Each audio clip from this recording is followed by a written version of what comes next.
Welcome, everybody. Mary Cochran. I'll be your worship associate today. Thank you for being here with us, whether you're joining us in the pews or online. We have a lot of announcements before we get started. Lunch bunch today will be at 12:15 at Flo Paris, which is at 5757 Westheimer. This is an informal gathering of anyone who just wants to hang out after church and talk about things. So everybody's welcome to join, especially our visitors. Please come and have lunch with us. Between the service and lunch bunch, there will be coffee and conversation right outside in our gathering place. Emerson is participating in 2 nationwide UU campaigns. On September 28th, First UU and Emerson will co-sponsor an all-day workshop focused on climate justice revival. On September 29th, after our Sunday service, we will have a postcard party to UU the Vote. For more details, see flyers on the social action table. Yes, Ellen? Ask me. Or ask Ellen. We would especially like to welcome our visitors this morning. We're happy you've chosen to include this place on your spiritual journey. You should have been handed a welcome packet when you arrived. If you did not, we're sorry for the oversight. Please ask for one as you leave today. That welcome kit contains a yellow card, like the one you'll see in the pew in front of you. If you want us to contact you, get to know more about you or you about us, fill that out and we'll put you on our mailing list where you will receive only two emails per week about what's going on here at Emerson. And we're delighted that you're here. As Reverend Ed is away this week, we welcome Dr. Ann Freidman as our pulpit guest. Dr. Freidman, PhD, is a psychologist and certified clinical trauma professional. She's senior trainer for the Mind, Body, Spirit Institute of the Jung Institute of Houston. It's the Jung Center of Houston. She received her certification in mindfulness facilitation from the Mindful Awareness Research Center at UCLA in 2015, and her certification in cognitively based compassion training from the Center for Contemplative Studies and Compassion-Based Ethics at Emory University. She's also completed courses for children and teens through Mindful Schools, A Still Quiet Place, and ...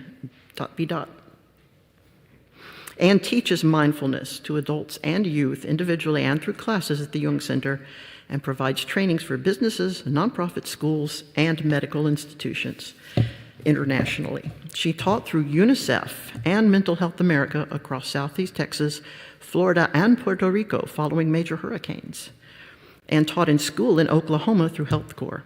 Longtime clients have included Dan Bunkering America, the Methodist Hospital, HISD, Child Builders, Interfaith Ministries, Los Angeles County Department of Mental Health, UT Nursing School, and others.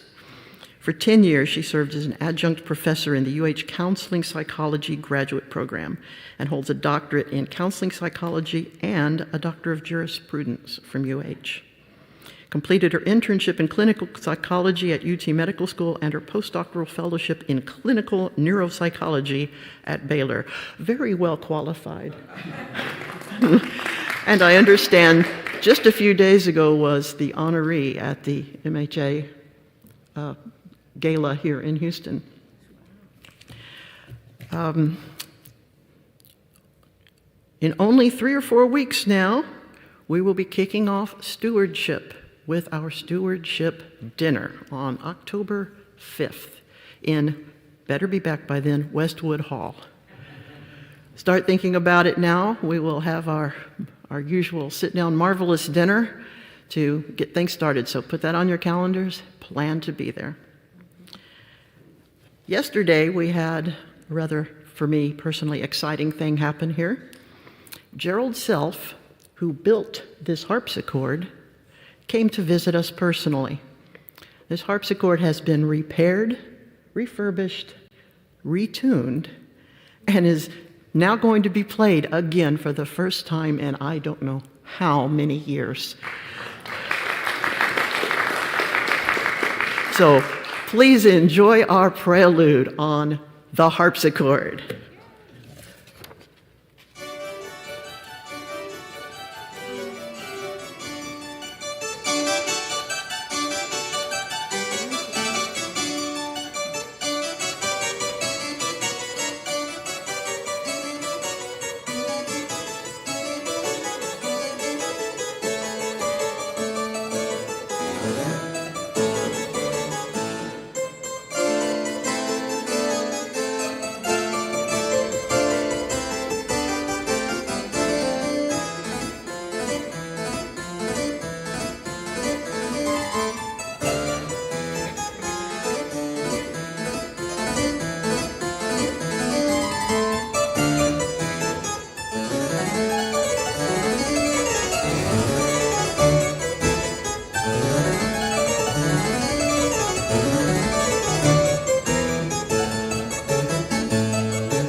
By the way, yesterday was the first time Artem even touched that instrument.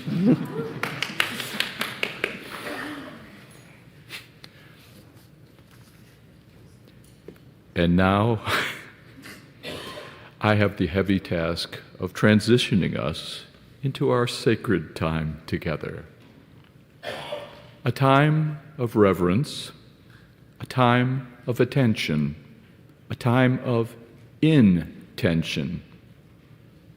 I invite you to join us in this time, marked by the lighting of our chalice flame. I would like to invite Sarah Boyd forward to light our chalice flame in the sanctuary. And I invite those of you at home to light a candle where you are to join us in this spirit. We mark this sacred time with words, important words that bring us into a time of collective intention.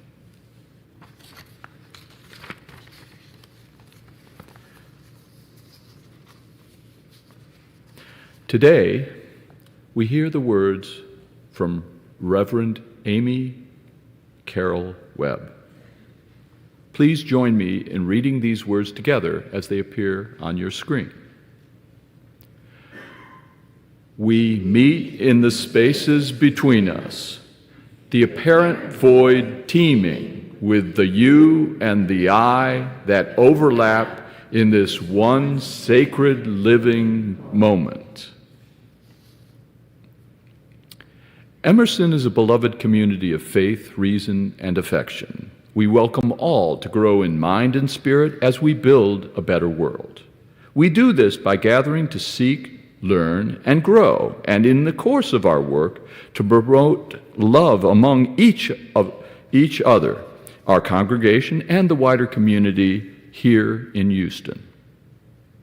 Whether you're here in the sanctuary or joining us on Zoom or on Facebook, we welcome you, no matter where you are in your personal spiritual journey. We invite you to live, learn, love, and grow with us. As a covenantal community, we aspire to promote love, fellowship, and social justice, as well as support for your personal growth. Please join me in our welcoming. The words will appear on the screen. Whoever you are, wherever you come from, wherever you find yourself on your life's journey, whichever your pronouns, whether you walked in or rolled in or dialed in, whomever you love, you are welcome here. I would like to introduce Richard Cummins with a few notes from Unitarian Universalist history. Thank you. Good morning. For the week of September 9th through the 15th, there were many significant events in UU history, and I'd like to relate just a few of them. In 1598, on September 9th, Unitarian books were burned in Leiden, Holland. It seems that book burning has a long history. On the 14th, in 1638, John Harvard died at the age of 31. He was a congregational minister in Charlestown, Massachusetts, who left numerous books and some money to a college newly mandated by the General Court to be formed in Newtown, Massachusetts. The school was then renamed in his honor, and the town's name changed to Cambridge.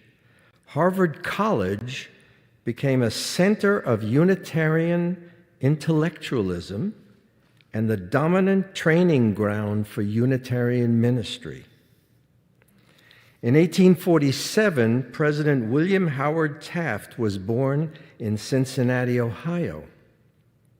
He served in a variety of government posts, from assistant prosecuting attorney of Hamilton County, Ohio, to Superior Court judge.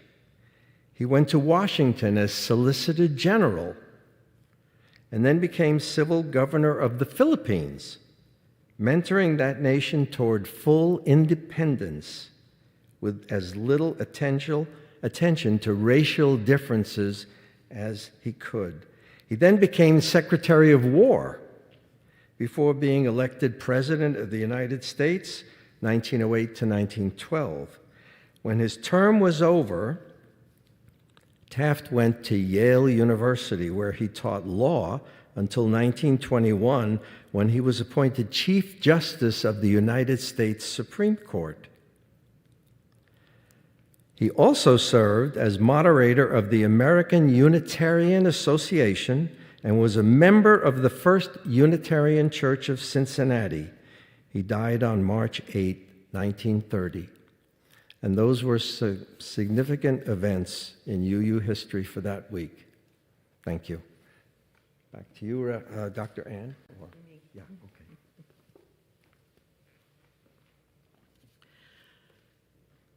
Today, Stephen will light our candle of joy and remembrance for Barbara Eckert, who passed away on September 1st. During her years as an Emersonian, Barbara served on our board of directors as our secretary. She will forever be remembered for her curiosity, kindness, and loving nature.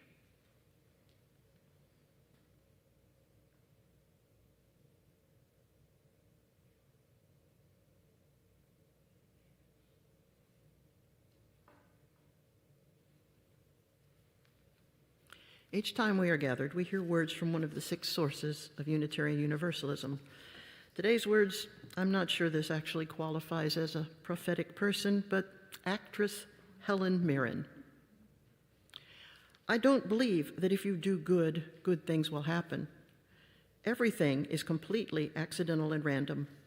Sometimes bad things happen to very good people, and sometimes good things happen to bad people. But at least if you try to do good things, then you're spending your time doing something worthwhile.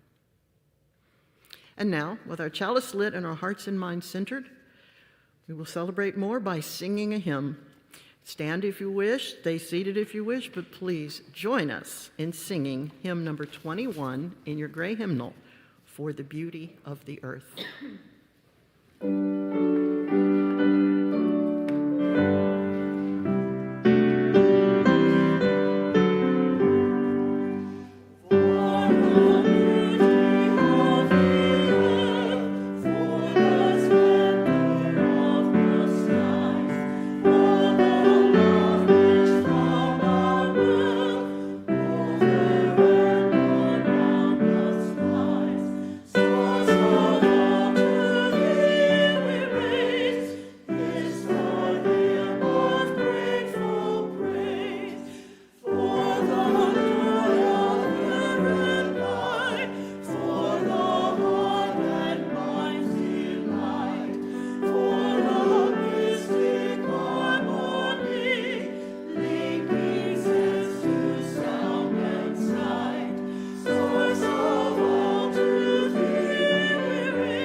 I'm Jill Rose. I know many of you know that I like children's literature. I was sorry to see that we had some young people today who have already gone to Sunday school, so I was sorry to see them go. I think they would have liked this book. This is a book called Pepito the Brave, and it's by Scott Beck. And it's so difficult about copyright things, but Pepito is a marvelous little bird, and he is very brave. Now, people wonder sometimes why we do children's stories even in church service, and I would like to suggest that there are, I heard one time somebody say that the important thing about listening to any kind of story or any kind of paper that you write is listening for what's behind, what is the author saying without being explicit. So I'm going to go through this story, and while I'm doing this, think about what you might think that the author was trying to say, and I'll have a few words to say after that. So this is Pepito the Brave, and he's a very charming little bird. I wish I could show you the pictures, but he was afraid of heights, and he had a whole lot of brothers and sisters. And when it was time to leave the nest, they decided they would fly off, but he decided he would go his own way. So he crawled down the tree trunk. How was he going to get there? He sat at the bottom of the tree. "You should run like me," said a fox. So Pepito ran until he came to a fence. "When I come to a fence, I hop," said the frog. So Pepito hopped. It looked like smooth sailing until he came to a river. "Can you swim?" asked the fish. "I can try." So Pepito swam. He was making real progress, but he came to a busy road. "Well, why don't you fly over?" asked the gopher. "I'm afraid of heights," said Pepito. "Then why not go under?" So Pepito burrowed under. Finally, he saw his brothers and sisters' new tree. He was so happy he climbed right up. "Pepito," they cheered, "how did you get here?" "I ran, I hopped, I swam, I burrowed, and I climbed." His brothers and sisters were very impressed. "But Pepito," they said, "if you were brave enough to do all of those things, then you must be brave enough to fly." So off they flew, and Pepito led the way. Right. Now, so this to me, and I'm not going to ask you what you think, but there are various themes that I think are important here no matter what age you are, and the amazing thing is you can put it in one small children's book. It's what is not said. The author is talking about resilience. The author is saying you can go your own way. The author is saying you can find unexpected help, or help from unexpected places, and from others who are not like you. You can try new things. You can overcome obstacles. On the other side, you can offer positive affirmation. So good children's stories have meaning condensed for all of us. And if you listen for what the author is saying, he's talking about resilience, he's talking about all kinds of issues that are important for us as adults, no matter what the source. So, Pepito the Brave. If you'd like to see the pictures, which are marvelous, see me after church.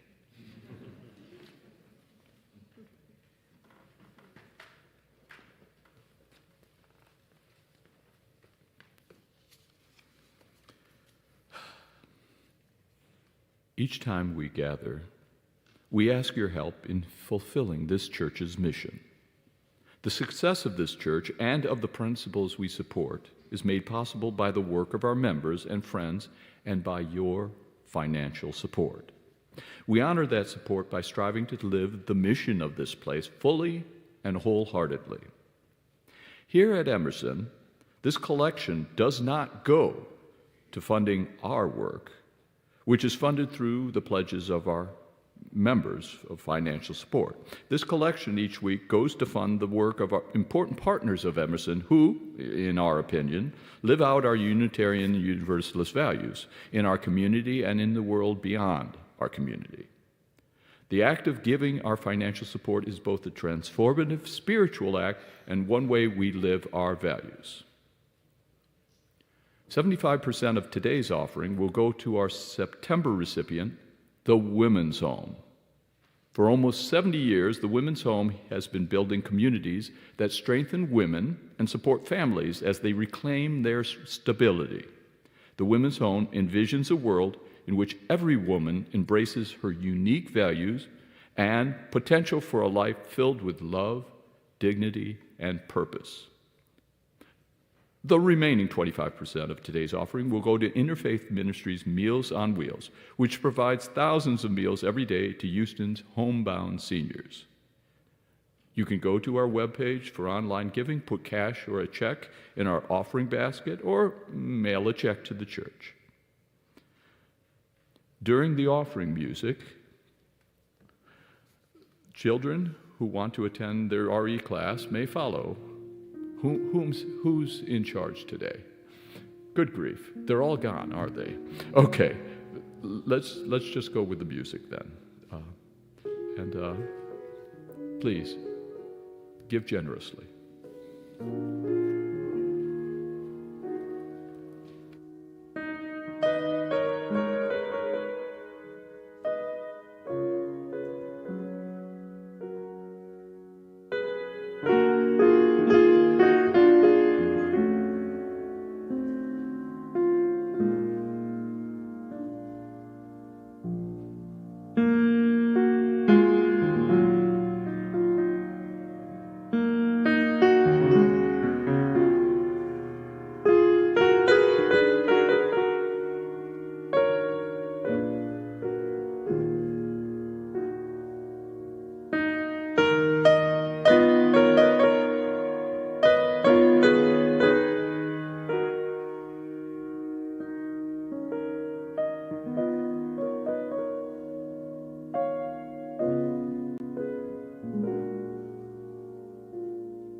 So I've been asked to guide a mindfulness meditation, and since the topic today is on dealing with difficulty and uncertainty, I'll be doing that. And just know that if this becomes activating for you in any way, stop. Do not continue. Take care of yourself. Hum a tune in your head or tap your feet on the floor or something. Do not continue on, okay? So mindfulness gives us lots of different tools, and the one I'm going to use today is for when we are struggling with ourselves. So I'm inviting you to settle in by feeling the connection of your back on the back of the pew. You might notice the pressure and weight of your body sinking with gravity and being held by the pew in this moment. And that you can relax and let go of any muscle tension.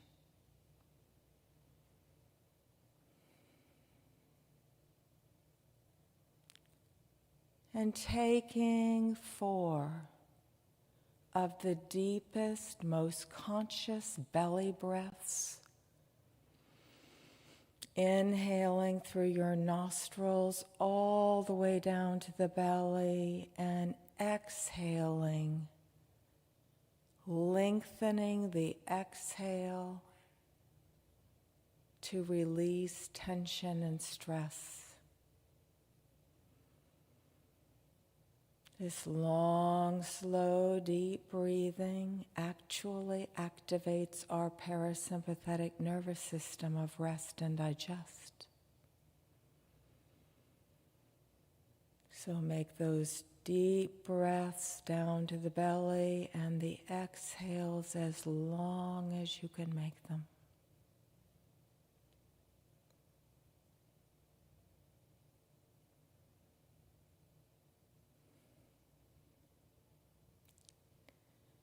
Inviting you now to bring to mind a situation where you perhaps failed, struggled, spoke or acted unskillfully. Something that you haven't felt good about. It may have happened yesterday or it may have happened weeks ago.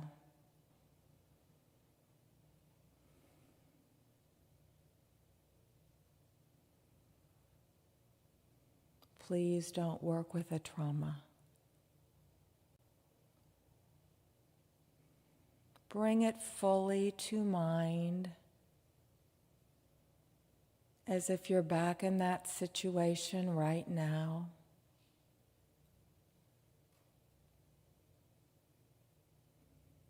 And notice what was said, done, or not done.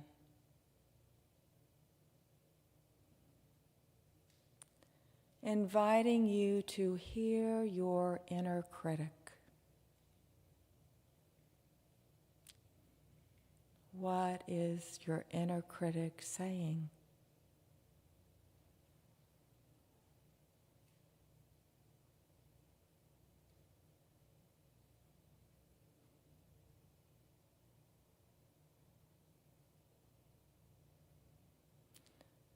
And now you can thank your critic for trying to be helpful, but tell him or her it's not.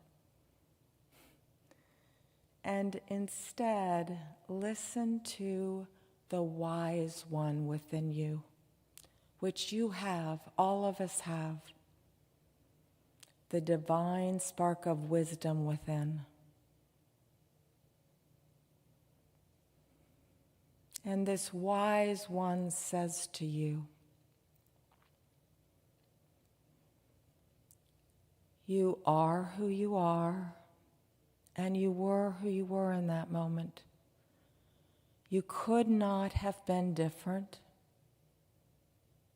You are the perfect you, based on your upbringing, history, religion, culture, education, all the things that make you uniquely you. And you failed, you struggled, you spoke or acted unskillfully, you had a setback. You are also imperfect, like everyone else on this planet. You were doing the best you could in that moment. It was the best you could do if you were stressed, tired, frustrated, hurt, whatever was happening in that moment. And that's all anyone can do.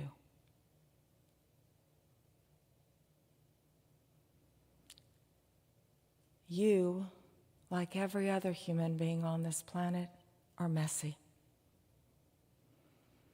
Sometimes you act skillfully, sometimes less skillfully. We are messy creatures. And all relationships and situations have ups and downs. We think they shouldn't, but there's not a relationship or situation on this planet that doesn't have ups and downs. It's normal.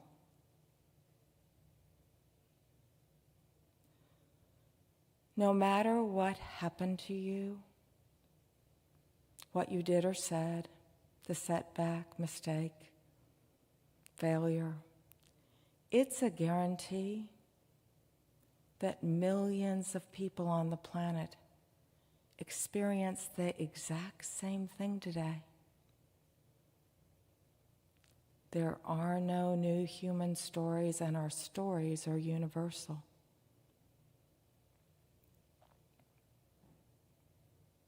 And this too shall pass.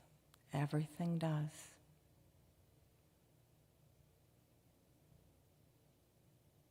And inviting you now to say what you would say to a dear friend in your situation. Say it to yourself.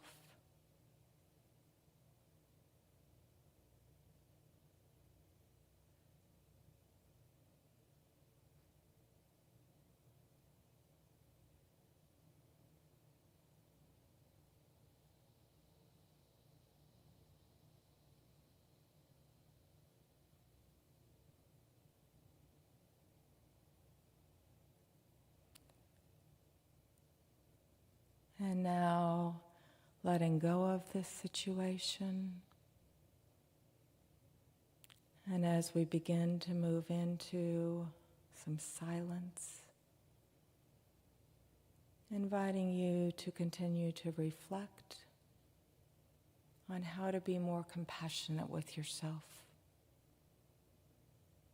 or to just feel your breath, the gift of life within.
Our second reading today comes from the book of Isaiah.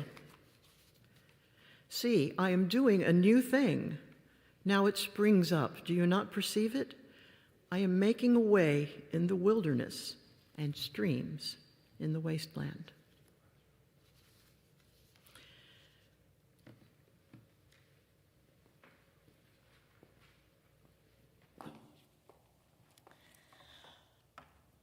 So in picking topics, Mary suggested that I talk on dealing with challenges and uncertainty. It's a universal theme. The challenges in our life keep coming, don't they? And the only certainty in this life is change. When I reflected upon this theme in the Bible, I thought of the story of Joseph. It's a drama. a true soap opera. Joseph is the beloved of the 12 sons of Jacob, and his brothers are jealous and hate him, in part because of the relationship he has with his father, and then because of the colorful coat that his father made for him. Joseph also tells his brother about his dreams, including one where their sheaves of wheat bow down to his. So in their jealousy and hatred, they throw him into a pit. But then they see Ishmaelite traders, and they pull him out, and they sell him into slavery. The traders take Joseph to Egypt, where he becomes a slave in the house of the captain of the guards, Potiphar. When Joseph rebuffs Potiphar's wife's attempts to seduce him, she falsely accuses him of rape, causing him to be imprisoned in Pharaoh's dungeon for 13 years.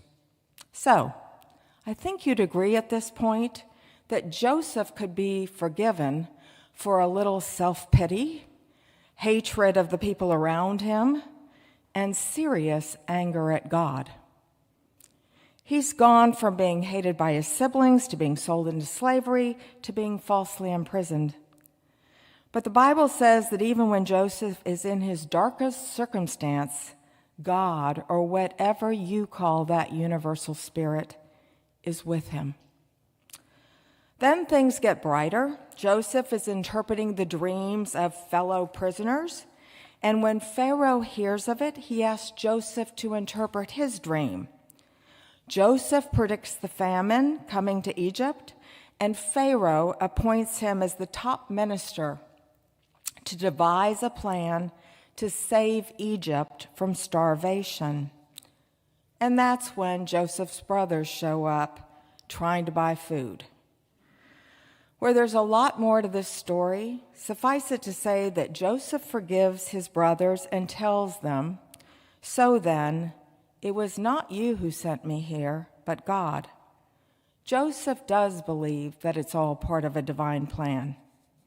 So why do I love this story? I am not here to say that everything happens from a divine plan. Maybe it is, maybe it's not. Maybe it's karmic. I certainly have no clue, and I don't spend a lot of time thinking about the why of things because it's not helpful for me. But this story teaches many lessons from which secular mindfulness takes the lessons and which I do believe. Lesson 1, everything is impermanent. The only constant in our lives is change. Our moods change, our bodies change, our relationships and circumstances change. While your life is hopefully not as dramatic as Joseph's, you've no doubt experienced challenging losses and perhaps false accusations and betrayals. You've also likely had experiences which brought you joy and ease, and things where you had some success. So when things look bleak, remembering that they will change can be helpful. The wise King Solomon wore a ring to remind him, "This too shall pass." Lesson 2, you're not alone. The teacher Byron Katie says, "Our stories are universal and there are no new human stories." No matter what you're going through in this moment, millions of people are going through the same thing. They are feeling many of the things you feel. It is never just me. And when you think everyone else is living without problems and happy, you need to remember that's an illusion. So my sister told me a story about calling a friend, and she had seen her Facebook post. She hadn't talked to her in a while, and she was super happy for her seeing the post. She called her up and said, "I just saw your post and I'm so happy. It looks like you're doing so well." And she said, everyone's happy on Facebook, Lisa. My life is in shambles. I'm getting a divorce. We're fighting about the house and the dog. I'm a mess right now. But she was putting on the mask. So inviting you to notice that other people may have that mask on, but are struggling just as much as you are. And if not now, they have in the past. Lesson 3. The Serenity Prayer says, God grant me the serenity to accept the things I cannot change, the courage to change the things I can, and the wisdom to know the difference. Joseph's mental state appears to help him to have some acceptance of what is happening to him that he cannot change. That's hard for most of us to do. Acceptance is tough. And we know through science that our mind's sympathetic nervous system is hardwired to send us into fight, flight, or freeze when we have perceived threats. And our threat detector, the amygdala, can't tell the difference between a bear chasing us and receiving a perceived criticism. Our minds make interpretations and assumptions to help us understand what is happening and to stay safe. But the interpretations and assumptions are often false. We call them cognitive distortions and biases. For example, if you and I are friendly and I walk by you in a hallway without saying hello, what's the first thing you think? Well, if you're like most adults and children, you make the assumption it's about you. You've upset this person, the person's angry with you, instead of about the other person. It's called personalization, and it's a great source of our suffering. So with mindfulness, what we're learning to do is to back up, question our minds. Mind, you're trying to tell me this is why this is happening. Can I know that's true? Most of the time you cannot. Another lesson is that perceived good things come from perceived bad things. Our minds tend to jump to conclusions. This is good, this is bad. But truly, we can only see things in hindsight. So a Taoist story is a favorite story in my family. And it's the story of a farmer who had a very small farm. He was getting into his 50s, and he was having to pull his own plow because he didn't have a horse. His knees were hurting, and his back was hurting, and he didn't make much money. And one day the villagers came, and they said, "Farmer, farmer, this is just awful. You have this no-good teenage son. All he does is wander in the mountains. It's terrible." And the farmer said, "Is that so? Could be bad, could be good. I don't know." So one day the boy was wandering in the mountains. He happened to see a horse. He had a rope. He lassoed the horse and brought it back down to the farm. Now the villagers came and said, "Farmer, farmer, this is the best thing ever. Now you're going to be able to break this horse, put it on the plow, get triple the crops. Your knees and back aren't going to hurt. Life is good." And the farmer said, "Is that so? Could be good, could be bad. I don't know." So they built a corral. And the boy was riding the horse, trying to train it. And all of a sudden, there was a loud crashing noise. The horse reared up, threw the boy on the ground where he broke his leg in 4 places. He wasn't going to walk for 6 months. Now the villagers came and said, "Farmer, this is worse than the beginning. You have a horse, but you can't use it. And you've got double the work now. You got to go take care of this kid. He can't bathe himself. He can't feed himself. It's terrible." And the farmer again said, "Is that so?" And 3 weeks later, the military marched in to take all fit young boys off to war. So, the moral of the story, and when things happen in our house now that aren't so fun, my husband and I look at each other and say, Could be good, could be bad. We don't know. And we try to stay in don't know mind. And I'm guessing that's what Joseph used. So as a personal example of how good things come out of bad things, you heard my credentials, and thank you, Mary, but that was way too long of an introduction of all my background. At any rate, good training. Well, in 2006, our house flooded. My mother started having brain seizures. I had a seriously bad health checkup where I had to have multiple biopsies. Lots of things were happening, and I started having panic attacks. I am a mental health professional having a mental illness. My husband said to me, "Honey, what the heck is happening? I've never seen you like this." And I said, "Well, you know those things Mom had, panic attacks? I'm having one now." I had 2 of them that year, really bad. And yet that led me to mindfulness, which is all I teach now. Thank you for panic attacks, because I would never have learned this otherwise. It's been a blessing in my life, and I've never had another panic attack. Mindfulness also tells us to choose the lessons that are coming toward us, to choose to use them for growth. So I always think about the Dalai Lama saying he's grateful for the Chinese who have taken over his country because they're his biggest teachers.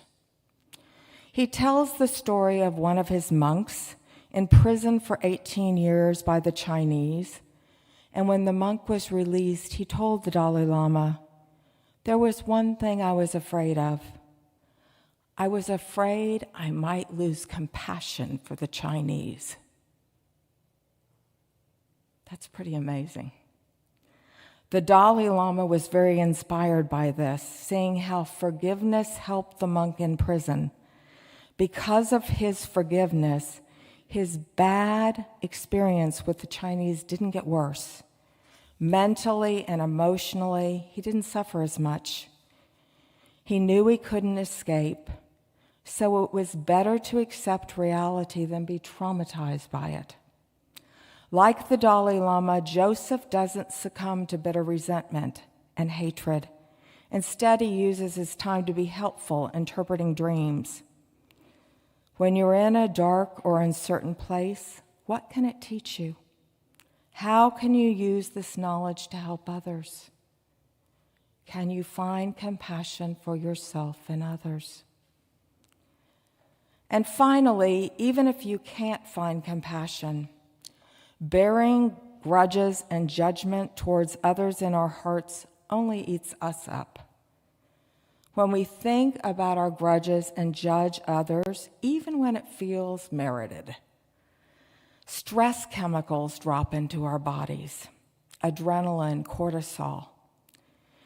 It's like wanting to poison a rat, only you eat the poison. It makes you sick. Joseph didn't let his judgment and resentment eat him up. And we're told he supposedly lived till 110. So when you're struggling with uncertainty and perhaps feel like you're walking in darkness, it's good to remember this too will pass. It will change. It's a guarantee. Can you remember that others are experiencing the exact same thing you are? You're not alone. Can you learn to stay in don't know mind, being curious about what might happen, maybe even seeing a perceived good? Can you drop any interpretations or assumptions about your experience that your brain makes, asking, "Brain, can I know what you're telling me is true?" What can this uncertainty or challenge teach you? how are you going to use it to help others? And can you let go of your anger and resentment so that you're not the one eating the rat poison, making yourself sick? These aren't easy lessons to get. They're the lessons we study in mindfulness. I still work with a teacher. I've been working with a teacher since 2006. I will for the rest of my life. It gives me the tools to face life's challenges. So these are practices to use on life's journey. And may you use them on your journey to make it a sacred pilgrimage. Thank you.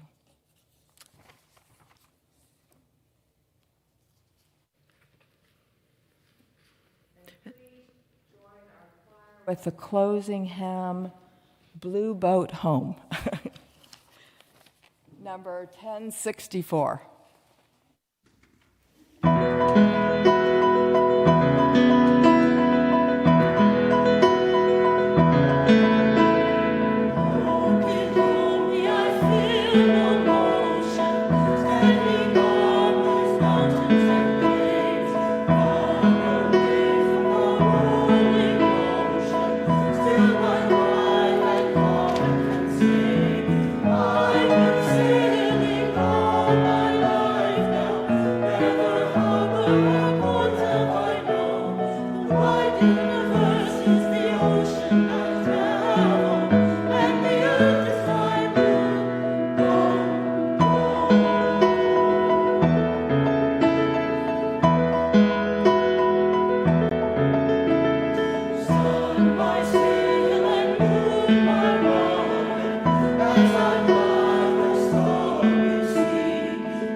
Now we have arrived at the part of our service where we must extinguish our chalice flame.